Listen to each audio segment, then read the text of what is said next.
जयंती मंगला काली भद्रकाली कपालिनी दुर्गा क्षमा शिवा धात्री स्वाहा सदा नमस्तुते। दुर्गा सप्तशती की श्रृंखला में आज हम श्रवण करेंगे षष्ठम अध्याय धूम्र विलोचन वध।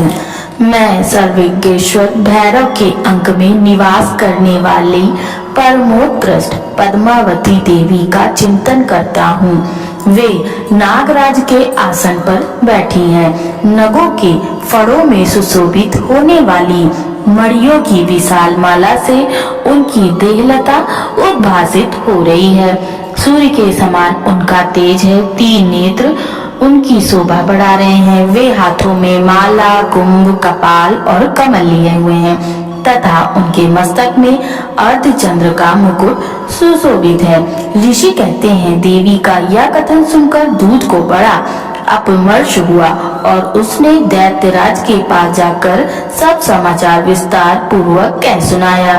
दूत के उस वचन को सुनकर दैत्यराज कुपित हो उठा और दैत्य सेनापति धूम्रलोचन से बोला, धूम्रलोचन, तुम शीघ्र अपनी सेना साथ लेकर जाओ और उस दुष्टा के केस पकड़कर घसीटते हुए उसे बलपूर्वक यहाँ लेके आओ।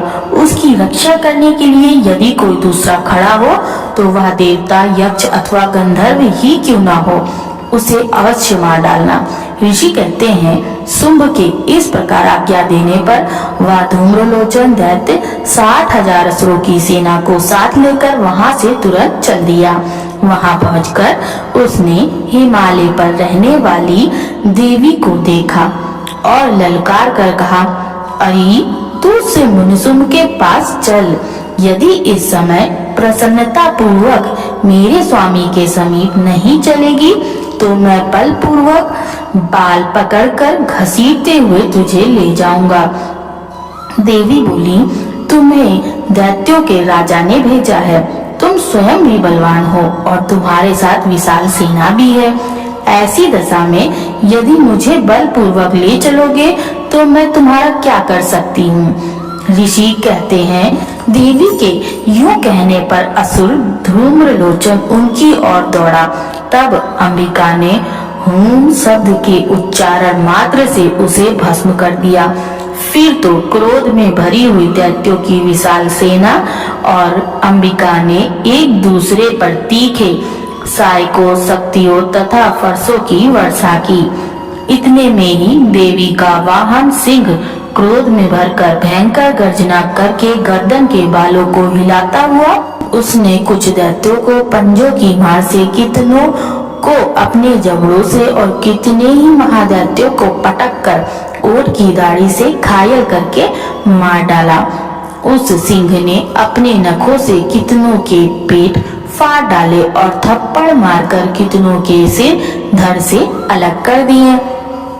कितनों की भुजाएं और मस्तक काट डाले तथा अपनी गर्दन के बाल हिलाते हुए उसने दूसरे दैत्यों के पेट फाड़कर उनका रक्त चूस लिया।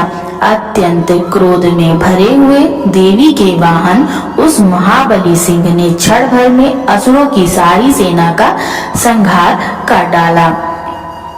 शुंभ ने जब सुना कि देवी ने धूम्रलोचन असुर को मार डाला तथा उसके सिंह ने सारी सेना का सफाया कर डाला, तब उस दैत्यराज को बड़ा क्रोध हुआ। उसका ओठ कांपने लगा। उसने चरण और मुंड नामक 2 महादैत्यों को आज्ञा दी, हे चंड और हे मुंड, तुम लोग बड़ी सेना लेकर वहां जाओ। उस देवी के बालों को पकड़कर उसे बांधकर शीघ्र ले आओ। यदि इस प्रकार उसको लाने में संदेह हो तो युद्ध में सब प्रकार के अस्त्र शस्त्रों तथा समस्त आसुरी सेना का प्रयोग करके उसकी हत्या कर डालना। उस दुष्टा की हत्या होने तथा सिंह के भी मारे जाने पर उस अंबिका को बांधकर साथ ले शीघ्र लौटाना। इस प्रकार श्री मार्कंडेय पुराण में सार्वणिक मनवंतर की कथा के अंतर्गत देवी महात्म्य में धूम्रलोचन वध नामक 6ठा अध्याय पूर्ण हुआ। अब अगली कथा अगली वीडियो में श्रवण कीजिएगा।